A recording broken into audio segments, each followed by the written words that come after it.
Ya kan? Yang biasa di luar Ramadan masih mending dia dapat seminggu sekali pengajian.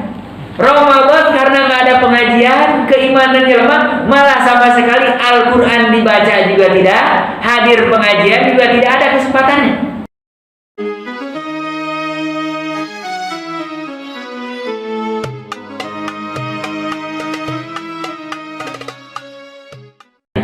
Pada malam hari ini, insya Allah kita akan coba merenungi tentang ayat-ayat yang Allah Subhanahu wa Ta'ala sebutkan yang ada kaitannya dengan ibadah puasa di bulan Ramadan dengan ibadah-ibadah yang lainnya. Ya. Para ulama tafsir menyebutkan bahwa ayat-ayat tentang puasa memiliki keistimewaan tersendiri daripada ayat-ayat ibadah yang lain. Ya. Salah satu ciri-cirinya apa?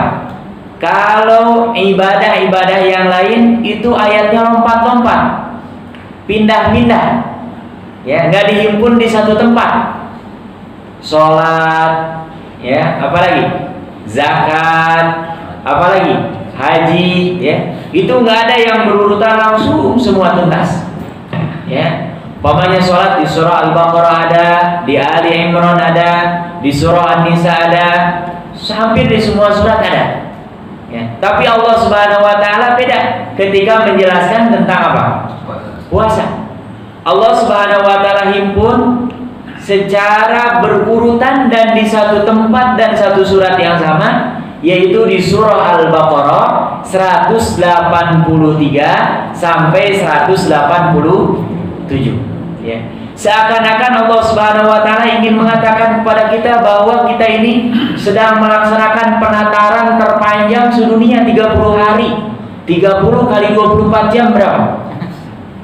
Gak ada penataran, ya. Makanya Allah Subhanahu wa Ta'ala sebutkan secara detail supaya jangan sia-sia.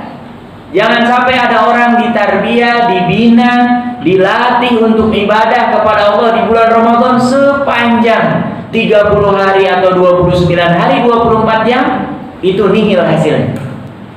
Ya, kita yang pernah ikut pelatihan diutus oleh kantor, oleh perusahaan itu nggak ada kayaknya yang sampai 1 bulan ada nggak? Full lagi 24 jam nggak ada. Ya, paling banyak itu berapa jam? Ya, nah, tapi ini di bulan Ramadan Allah Subhanahu wa Ta'ala hadirkan kepada kita yang pertama. Kita ingin membaca tidak semua ayat-ayatnya, ya. Perhatikan setiap ujung kata yang ada di dalam ayat-ayat tentang puasa. Ini yang harus kita kejar. Karena yang namanya lapar, haus itu nggak terasa. Ya, anak-anak kita insya Allah mereka juga sudah mampu walaupun usianya masih kecil-kecil. Bahkan ada di Jatiwaringin 3,5 tahun full dia sudah dari fajar sampai maghrib kuat. Nah, padahal usianya berapa? Secara hukum syariat sebetulnya dia belum wajib. Tapi beruntung orang tuanya sudah mendidik dari awal, begitu nanti usia balik sudah tinggal apa? Melanjutkan. Ya. Nah, ini coba perhatikan setiap kali membaca di surah Al-Baqarah 183 sampai 187 di ujung-ujung ayat itu menjelaskan tentang nilai-nilai yang harus melekat pada orang yang melaksanakan puasa dan ibadah-ibadah yang lain yang ada di bulan Ramadan. Yang pertama, kata Allah Subhanahu wa Ta'ala, A'udzubillahi minasyaitonirrajim, ya ayyuhalladzina amanu kutiba 'alaikumussyam kama kutiba 'alal ladzina min qablikum. Ujungnya apa? La'allakum tattaqun. Jadi tujuan dari puasa kita berhasil atau tidak nanti tinggal lihat. Kalau yang tingkat ketakwaannya semakin meninggi, semakin naik grafiknya, berarti dia berhasil dengan adanya ibadah di bulan Ramadan. Tapi kalau umpamanya yang tadinya 7 gini ya, jadi 8, nah bagus. Tapi yang tadinya 8 malah Ramadan malah jadi 7, nah, dia berarti nilai tingkat ketakwaannya malah apa? Berkurang. Ya, berarti ada yang kurang sempurna, bahkan boleh jadi ada yang tidak sesuai dengan yang diinginkan oleh Allah Subhanahu wa Ta'ala dan Rasulnya. Dan para ulama ketika membaca ayat ini dari awal, orang-orang yang puasa itu diseru oleh Allah Subhanahu wa taala dengan seruan yang paling indah. Para sahabat kalau ada kata-kata ini, ya ayyuhalladzina amanu, itu telinga mereka berbeda dengan mendengar ayat-ayat yang lain. Karena kalau di awal ada ya ayyuhalladzina amanu, itu yang pertama termasuk nidaul mahabbah, panggilan kecintaan, kesayangan. Jadi Bapak Ibu kalau menemukan ya ayyuhalladzina amanu, itu para sahabat kebiasaannya mereka tuh telinganya kalau istilah kita agak naik dikit gitu. Ya, mereka benar-benar menyimak. Karena apa? Umumnya semua ayat yang berbunyi ya ayyuhalladzina amanu, setelahnya kemungkinan besar ada perintah atau ada apa? Dan para sahabat termasuk fasud mereka, kalau ada perintah bersegera melakukan. Kalau ada larangan, mereka paling semangat untuk menjauhi apa? Larangan tersebut walaupun susah, bahkan bertentangan dengan kemauan mereka. Ya. Nah, ini tujuan daripada puasa itu. Yang pertama adalah semakin meningkatkan ketakwaan kita kepada Allah Subhanahu wa taala. Yang paling umum dipahami, takwa itu adalah imtithalul awamir, menjalankan semua perintah-perintah Allah, wajtinabun nawahi, dan menjauhi semua larangan-larangan Allah Subhanahu wa taala. Ada seorang ulama di Mesir, beliau membuat status di Twitter mengatakan ini, jangan sampai kita puasa ditahan dari fajar sampai apa? Maghrib. Berusaha sekuat tenaga menghatamkan Al-Quran, memperbanyak membaca Al-Quran. Tapi jangan sampai, kata beliau, tambah lagi sedekah, tambah lagi ibadah. Jangan sampai pupus, gagal gara-gara kita tidak bertakwa. Di antaranya apa? Riba. Nah, membicarakan keburukan orang lain itu sudah rontok. Ya. Dan yang kedua, kata beliau, al-kadzib, dusta. Karena memang diancam oleh Rasulullah SAW, tidak ada nilainya orang yang menahan lapar haus dan tidak hubungan suami istri, tapi dia masih qaula zur, sering apa? Menipu orang, berdusta kepada orang, apalagi menggunjing orang, apalagi naudzubillah ya, menjual nama orang, menjelek-jelekan kehormatan orang. Ini di hadapan Allah Subhanahu wa taala, dia walaupun puasanya tetap secara fikih sah, tapi nilai ketakwaannya sangat apa? Makanya puasa semakin banyak yang ditahan, semakin apa? Baik, tahan lisan kita, tahan pendengaran kita. Nah, insya Allah ini termasuk dalam program i'tikaf seperti ini akan banyak yang lebih tertahan. Beda dengan kalau kita tidak apa? I'tikaf yang namanya di rumah, yang namanya di tempat-tempat lain, itu kemungkinan besarnya untuk mengajak kita kepada ketidaktakwaan itu banyak. Ya. Nah, jadi ini di ayat yang pertama saya mengingatkan diri sendiri, lihat nanti, bercermin, ya, dan selalu manhaj para sahabat, apapun mereka yang pertama dilihat sendiri. Yang umum orang pakai malah ada ayat selalu dipakai untuk ukur orang. Oh, ini nih dia orang munafik. Oh, ini dia orang kafir. Para sahabat itu manhajnya ketika membaca ayat-ayat tentang surga, mereka rindu luar biasa berharap kepada Allah, mudah-mudahan termasuk apa? Penghuni surga. Kalau ada ayat-ayat tentang neraka, mereka sangat takut dan khawatir. Padahal sebagian di antara mereka sudah jelas-jelas ada yang mendapatkan jaminan surga, dijauhkan dari api neraka dari siapa? Rasulullah SAW. Ada ayat-ayat tentang kemunafikan, itu mereka, ya Allah, mudah-mudahan ya Allah saya selamat daripada apa? Kemunafikan. Karena boleh jadi orang lahirnya tidak, tapi di hadapan Allah maka termasuk ke dalam list orang-orang yang apa? Munafik. Nauzubillah. Ya, makanya ini yang pertama, Ramadan dengan segala ibadah yang ada di dalamnya harus membuat kita semakin apa? Bertakwa kepada Allah Subhanahu wa taala.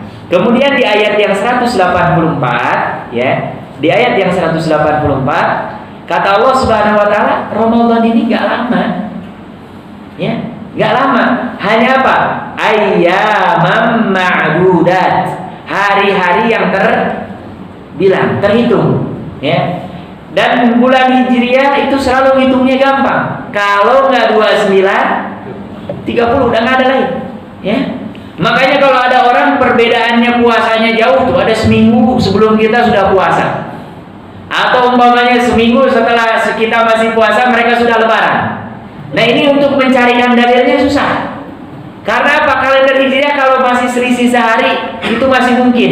Perbedaan terbit mungkin. Atau di sini hilal terlihat, di sana nggak terlihat, masih mungkin. Tapi kalau bedanya lebih dari sehari, nah ini cara menghitungnya gimana? Karena dalam hitungan kalender Hijriah selalu kalau 29 tidak nampak, genapkan 30, maka sudah masuk bulan yang baru. Bukan hanya Ramadan, bulan-bulan yang lain, baik bulan Rajab, bulan Sya'ban, bulan Syawal, ya, bulan Dzulqa'dah, Dzulhijjah, seperti itu. Ya. Jadi Ramadan ini nggak lama, hanya ayat hitungan. Ya. Yang namanya hari yang terhitung berarti selalu lebih sedikit. Ya. Ini kita jatah liburan kita banyak apa sedikit? Nah, kalau dihitung setahun sedikit, ya. Tapi kalau dihitung dengan mereka yang nggak pernah libur sudah banyak, ya. Karena ada yang kerja malah nggak pernah libur sama sekali, ya. Nah, ini kata Allah Subhanahu Wa Taala, Ramadan kita ini hanya ayyam ma'dudah. Makanya termasuk di ujung ayatnya yang kedua, selain bertambah ketakwaan kepada Allah Subhanahu Wa Taala, wa antasumu khairul lakum in kuntum ta'lamun, ya. Ta'lamun itu sama asal katanya dengan ilmu. Jadi orang yang Ramadannya berhasil, ilmunya nambah. Ya, makanya jangan disalahpahami nih, karena kita tinggal di daerah Jabodetabek, hampir semua sebelum puasa umumnya, khususnya orang Betawi, ada program namanya tawakufan. Pengajian itu semua diistirahatkan dulu. Tujuannya untuk apa? Fokus memperbanyak membaca tilawah apa? Al-Quran. Yang lebih parah, pengajiannya ditutup, Al-Qurannya nggak pernah dibuka pula, ya kan? Yang biasa di luar Ramadan masih mending dia dapat seminggu sekali pengajian.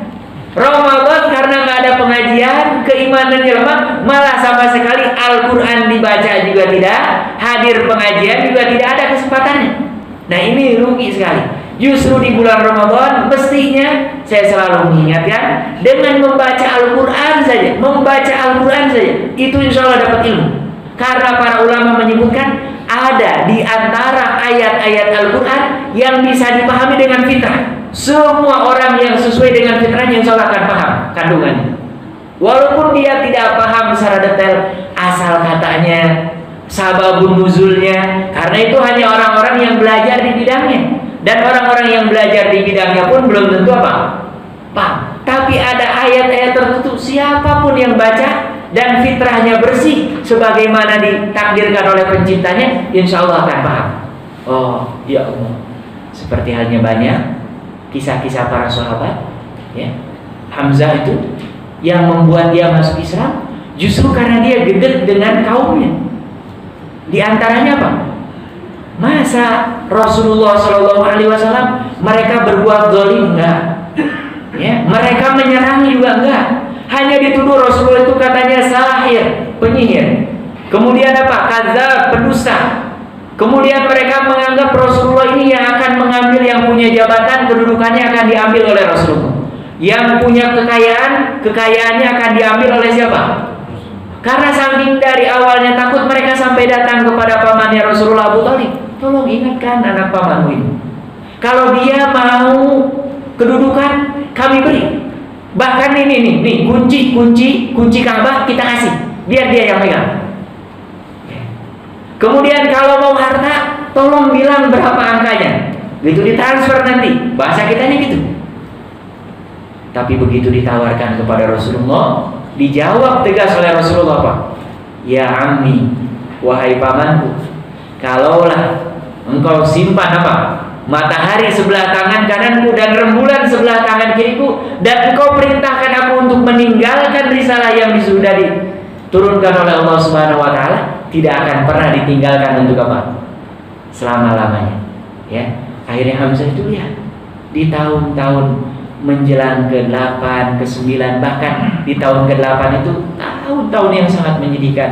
Pamannya Rasulullah meninggal, istrinya Rasulullah Khadijah meninggal, ya. Padahal mereka ini termasuk yang membela mati-matian, menjaga Rasulullah SAW luar biasa dengan para sahabat. Itu masya Allah, orang-orang Quraisy mereka mengumumkan, bahkan ditempel pengumumannya di depan pintu Ka'bah, bahwa orang penduduk asli Mekah tidak boleh ada yang jual beli dengan pengikut Nabi Muhammad, nggak boleh. Bayangkan, di negara yang seperti itu kalau nanam susah, kalau nggak bisa beli, dapat makan dari mana? Yang kedua, tidak boleh ada yang menikahkan putrinya atau putranya dengan mereka yang sudah menjadi pengikut siapa? Nabi Muhammad. Dan diboikot, ya diboikot luar biasa. Sampai-sampai dikisahkan di antara para sahabat, saking tidak ada makanannya, mereka memakan apa? Dedaunan. Ya, dan bahkan ada di antara mereka yang menceritakan ketika buang hajat dilihat persis yang dimakan itu bentuknya sama dengan yang keluar. Bisa dibayangkan daun kurma, ya kan? Kasar, ya mungkin kalau di kita kayak daun kelapa lah, agak mirip-mirip gitu. Kalau dipakai mencut itu lumayan masih agak-agak sakit gitu. Beda kalau dengan umpamanya daun pisang masih agak-agak lembut. Ini daun kurma, ya. Tapi mereka memang tidak ada pilihan pada saat itu, ya. Nah, ini di ayat yang kedua 184 ini. Jadi Ramadan ini harus menambah ilmu kita kepada Allah Subhanahu wa taala. Caranya bisa dengan hadir di majelis ilmu, bisa membaca, termasuk bisa tadabbur sesuai dengan keilmuannya masing-masing.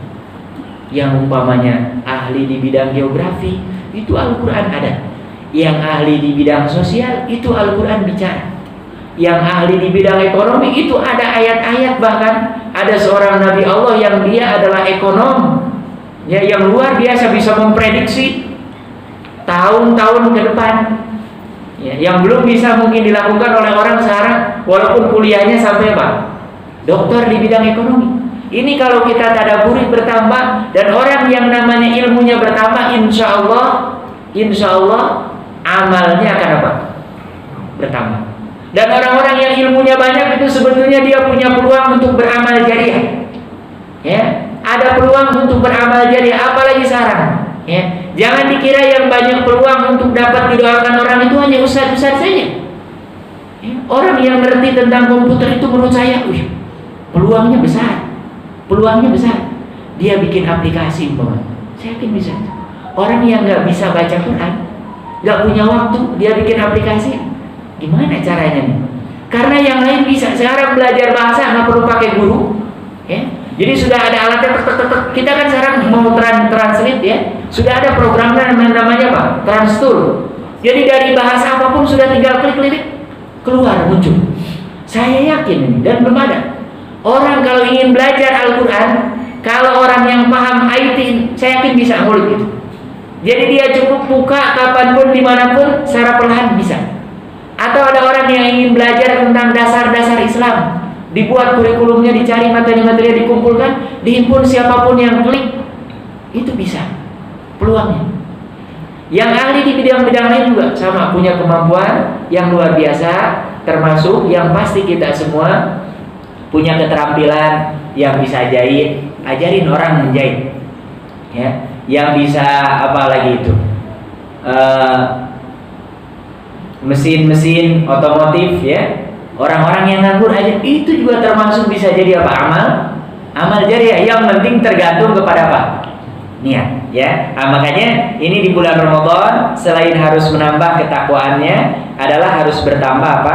Ilmunya kepada Allah Subhanahu wa taala, ya. Yang paling penting ilmu itu adalah jalan untuk kita ma'rifatullah. Semakin mengenal siapa? Allah Subhanahu wa taala. Dialah pencipta kita yang menghidupkan dan mematikan kita, dan termasuk nanti yang akan membangkitkan kita di hari kiamat, ya. Nah, ini orang-orang yang berilmu akan semakin dekat. Jangan sampai kita malu dengan orang-orang yang mereka niatan awalnya ingin menghancurkan Islam, Justru malah mereka dengan mengkaji ilmunya, banyak di antara mereka malah menjadi muslim. Jangan sampai kita justru malah orang-orang Islam justru malas untuk belajar, sehingga apa? Kita tidak mendapatkan ilmu sama sekali karena memang kita tidak punya niatan untuk apa? Belajar, ya. Jadi insya Allah baca, dengarkan, tadaburi, renungkan, ya. Bahkan ini ketika kondisi itikaf seperti ini, sebetulnya muhasabah perenungan ini akan sangat luar biasa. Dan selalu biasakan, kalau kita di pesantren wajib punya buku-buku kecil. Kadang-kadang memang ilmu itu harus dicatat. Jadi kadang-kadang ada ilmu-ilmu tertentu yang kalau nggak ditangkap dengan tulisan itu hilang, ketemu laginya itu susah, ya. Termasuk ketika kondisi-kondisi itikaf seperti ini, ada sebagian ulama yang menulis kitab itu sengaja, mereka di 10 hari terakhir di bulan Ramadan datang sengaja di Masjid Nabawi. Dan mereka menulis dan menghatamkan kitabnya supaya apa? Mendapatkan ilham. Ilham itu gagasan.